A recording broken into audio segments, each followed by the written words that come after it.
আজ তোমাদেরকে দেখাবো গোপাল ভাঁড় কার্টুন থেকে গোপাল ভাঁড়ের চিরশত্রু অর্থাৎ মন্ত্রী মশাইয়ের মূর্তি বানানোর ফুল প্রসেসটি। প্রথমে একটা স্ট্যান্ডের উপর দুটি কাদার টুকরোর সাহায্যে মন্ত্রী মশাইয়ের ধুতিটিকে বানিয়েছি। এবার বাড়িতে থাকা একটা কেক কাটার কাঠের ছুরির সাহায্যে আমি ধুতির ভাঁজগুলোকে বানিয়ে নিলাম। যেহেতু ষড়যন্ত্রী মশাই একটু লম্বা পাতলা মানুষ, তাই একটা লম্বা কাদার সাহায্যে বডি ও ড্রেসটিকে বানিয়ে নিয়ে ধুতিটির উপর অ্যাটাচ করে নিয়ে জল ব্রাশ দিয়ে ব্লেন্ড করে নিলাম। এবার আগে থেকে বানিয়ে রাখা মন্ত্রী মশাইয়ের লম্বা হাত দুটিকে ফেভিকল আঠা দিয়ে বডির সাথে অ্যাটাচ করে নিয়েছি। আর মন্ত্রী মশাইয়ের ঘাড়ে একটা টাওয়েল ঝুলিয়ে নিলাম। এবার একটা সূচের সাহায্যে জামা ও টাওয়েলটির মধ্যে ভাঁজগুলোকে বানিয়ে নিলাম।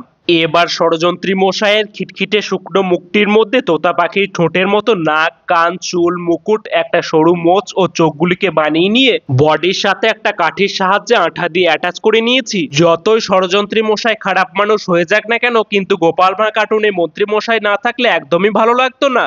এর আগের ভিডিওগুলোতে আমি রাজা কৃষ্ণচন্দ্র, রানীমা, গোপাল ও গোপাল গিন্নির মূর্তি বানানোর সম্পূর্ণ পদ্ধতি তোমাদেরকে দেখিয়েছিলাম। তোমরা যারা যারা ভিডিওগুলো মিস করে গেছো চাইলে দেখে আসতে পারো। তোমরা কে কে গোপাল ভাঁড় কার্টুনটি দেখতে ভালোবাসো অবশ্যই কমেন্ট করে জানিও। এবার ষড়যন্ত্রী মশাইয়ের মূর্তিটি শুকনো হয়ে এলে প্রথমে এশিয়ান পেন্টের হোয়াইট প্রাইমার অ্যাপ্লাই করে সুন্দর করে ভালোভাবে কালার করে নিলাম। গোপাল ভাঁড়ের মন্ত্রী মশাইকে কালার করার ফুল প্রসেস আমি তোমাদের সামনে তুলে ধরলাম। সবার কাছে অনুরোধ রইল ভিডিওটিকে শেষ অবধি দেখার জন্য।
তো বন্ধুরা, মাটির তৈরি মন্ত্রী মশাইকে কালার করার পর কেমন লাগছে তোমরা অবশ্যই কমেন্ট করে জানিও।